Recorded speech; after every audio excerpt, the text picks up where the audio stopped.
Hello everyone, my name is Hemant and you are watching Crediwealth. और Crediwealth की हमारी technical analysis series को आगे बढ़ाते हुए स्विंग ट्रेडिंग के लिए जो मैंने स्टॉक सेलेक्ट किया है, इसका नाम है Intellect Design Arena Limited. And इस स्टॉक को सेलेक्ट करने के पीछे का रीजन है एक बहुत ही अच्छी रेंज का ब्रेकआउट होना और एक बहुत ही स्ट्रॉन्ग कैंडल का यहाँ पर फॉर्म होना।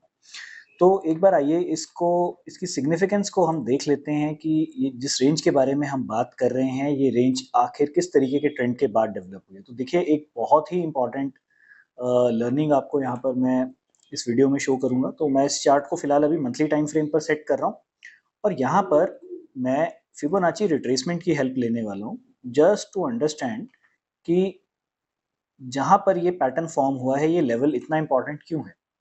तो अगर आप यहाँ पर ध्यान से देखेंगे तो एक बहुत ही important golden Fibonacci ratio that is 61.8, उसके पास आकर के प्राइस ने बहुत लंबे टाइम तक कंसोलिडेट किया है। और अगर आप इस कंसोलिडेशन को इस हिसाब से भी देखेंगे तो 1 2 3 4 5 6 7 महीने तक प्राइस कंटिन्यूअसली एक नैरो रेंज के अंदर ट्रैवल करता रहा है, जिसका फाइनली ब्रेकआउट हमें आज देखने को मिला है। वीकली टाइम फ्रेम पर भी आपको सेम इसी तरीके की एक बहुत अच्छी बुलिश कैंडल यहाँ पर देखने को मिल रही है, which is giving us the signal कि ये स्टॉक अभी ऊपर की डायरेक्शन में और ट्रेवल कर सकता है। तो अब यहाँ से एक चीज का हमें ध्यान रखना है कि बाय एनी चांस अगर ये स्टॉक वापस से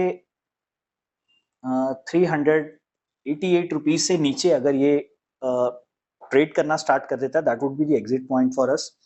एंड हालांकि मैं ये नहीं बोलूंगा कि आपको यहाँ तक बैठना है। ऑफ कोर्स अगर आप एक ट्रेडर हैं, ट्रेडर के पर्सपेक्टिव से अगर आप ट्रेड कर रहे हैं, तो बाय एनी चांस ये स्टॉक जैसे ही हमारी रेजिस्टेंस लाइन के अंदर एंटर करेगा, we will exit our position there and there only. अब बात आ जाती है कि हम यहाँ से कितने बड़े टारगेट इस स्टॉक में एक्सपेक्ट कर सकते हैं। देखिए, मैं यहाँ पर थोड़ा सा मैं आपको कंजर्वेटिव पॉइंट ऑफ व्यू से अगर भी बताऊं, तो अगर मैं यहाँ पर मैं I am talking quite conservatively, तो अगर कम से कम हम यहाँ पर इस स्टॉक में 616 रुपीज तक के टारगेट्स इसमें एक्सपेक्ट कर सकते हैं, जिसमें हम कुछ एक पॉसिबिलिटीज के बारे में भी बात करेंगे। तो देखिए, प्राइस ने एक इमीडिएट फिबोनाची लेवल के ऊपर क्लोजिंग तो दी है, लेकिन ये काफी कन्विंसिंग क्लोजिंग नहीं है। तो अगर देखिए, बाय एनी चांस अगर ये स्टॉक आपको इस तरीके से कंसोलिडेट होता हुआ दिखाई दे, तो आप यहाँ पर अपनी पोजीशंस को स्लो एंड स्टेडीली बिल्ड करिए।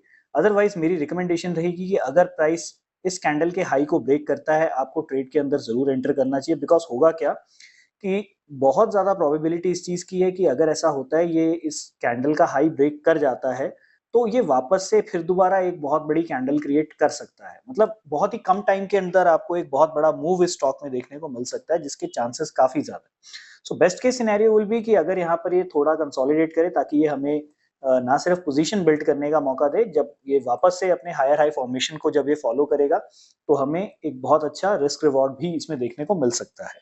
अब दूसरी जो कंडीशन है जिसके होने की प्रोबेबिलिटी काफी कम है, दैट इज कि ये आपको वापस से इस लेवल यानी कि समवेयर अराउंड 480 रुपीज के लेवल के आसपास मिले, जिसके होने के चांसेस कम है, बट ये वी विल डिस्कस इट।